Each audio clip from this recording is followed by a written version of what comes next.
প্রিয় দর্শক, সারা জীবন ইবাদত করা এক নারী কিন্তু মৃত্যুর পর কবরেই পড়লেন আযাবে। এখন পুরো গল্পটা একসাথে স্ক্রিপ্ট করে কেন এমন হলো, কোথায় ছিল ভুল, শুনুন এক হৃদয় কাঁপানো অলৌকিক কাহিনী যেখানে এক মেয়ের চোখের পানি বদলে দিল মায়ের কবরের হালত। এই ঘটনা আমাদের শেখাবে আমলের পেছনের আসল ইখলাসের মানে এবং সন্তানদের কান্নায় কিভাবে বদলে যেতে পারে কবরের অন্ধকার। মদিনার এক নিঃশব্দ ছোট্ট গ্রামের নাম আল উমাইরা। এখানে বাস করতেন হাবিবা নামের এক ধর্মপ্রাণ নারী। 5 ওয়াক্ত নামাজ, নিয়মিত রোজা, হজও করেছিলেন জীবনে একবার। সবাই বলতো হাবিবা আপা জান্নাতি নারী। তার কথাবার্তাও ছিল নরম, কারো সাথে ঝগড়া করতেন না। কিন্তু হাবিবার একটি সমস্যা ছিল যা কেবল তার পরিবারের মানুষ জানত। তিনি অত্যন্ত রূঢ়ভাবে কথা বলতেন তার নিজের মেয়ে সামিয়ার সাথে। সামিয়া ছোট থেকেই খুব নরম মনের মেয়ে। মা যখন বকা দিতেন বা ছোট ছোট ভুলে গালমন্দ করতেন, সামিয়া চুপচাপ কাঁদত।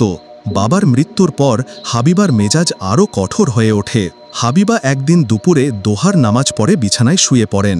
হঠাৎ বুকে ব্যথা শুরু হয় আর 5 মিনিটের মধ্যেই তিনি মারা যান। সবাই বিস্মিত হয়ে যায়, কারণ আগের দিন রাতেও তিনি তার পাড়ার মেয়েদের হাদিস শিখাচ্ছিলেন। তাকে স্থানীয় কবরস্থানে দাফন করা হয়। মেয়েরা জানাজায় কেঁদে কেঁদে দোয়া করছিল। দাফনের 3 দিন পর গ্রামের কবরস্থান পাহারাদার বৃদ্ধ ফয়সাল এক রাতে ইমাম সাহেবের দরজায় কড়া নাড়লেন। ইমাম সাহেব, কসম কোরআনের, আমি গতরাতে এমন কিছু দেখেছি যা বললে কেউ বিশ্বাস করবে না। ইমাম সাহেব, কি হয়েছে ফয়সাল ভাই? ফয়সাল, রাতে তাহাজ্জুদের সময় আমি টর্চ হাতে কবরস্থান ঘুরছিলাম। হাবিবার কবরে চোখ পড়তেই দেখি সেই কবর থেকে কালো ধোঁয়া উঠছে আর যেন কোনো নারীর কান্নার শব্দ। ইমাম সাহেব, আল্লাহু আকবার, এটা কি স্বপ্ন ছিল? না হুজুর, আমি তখন একদম জেগে। ভয় পেয়ে আমি দোয়া পড়তে শুরু করি, তারপর ধোঁয়া মিলিয়ে যায়। এই খবর দ্রুত ছড়িয়ে পড়ে। অনেকে এটিকে গুজব ভাবলেও সামিয়ার চোখ ভিজে যায়। সামিয়া গভীরভাবে ভাবতে শুরু করে, মা সারা জীবন নামাজ রোজা করেও কেন আযাবে? সেই রাতে সে সেজদায় পড়ে গিয়ে কাঁদতে শুরু করে, হে আল্লাহ, যদি আমার কোনো ভুল, অবাধ্যতা অথবা না বুঝে বলা কোনো কথায় মায়ের কষ্ট হয়ে থাকে তাহলে তুমি ক্ষমা করো। আর যদি মা কোনো ভুল করে থাকেন তাহলেও তার আমলের ইখলাস দেখে ক্ষমা করে দাও। হে আল্লাহ, আমি মাকে ভালোবাসি। সে প্রতিদিন তাহাজ্জুদের সময় সেজদা করে মায়ের জন্য দোয়া করত, কোরআন পড়ে ইসালে সওয়াব দিত। 1 সপ্তাহ পরে সামিয়া একটি স্বপ্ন দেখে। সে দেখতে পায় এক আলোয় ভরা বাগানে হাবিবা হাসি মুখে বসে আছেন। তার চারপাশে নূরের আলো, পাখির কণ্ঠস্বর। হাবিবা, বেটা সামিয়া, তুই আমার জন্য যা করেছিস, তোর চোখের পানি আমার কবরের আযাব দূর করেছে। আল্লাহ আমাকে মাফ করে দিয়েছেন। সামিয়া কাঁদতে কাঁদতে জেগে ওঠে।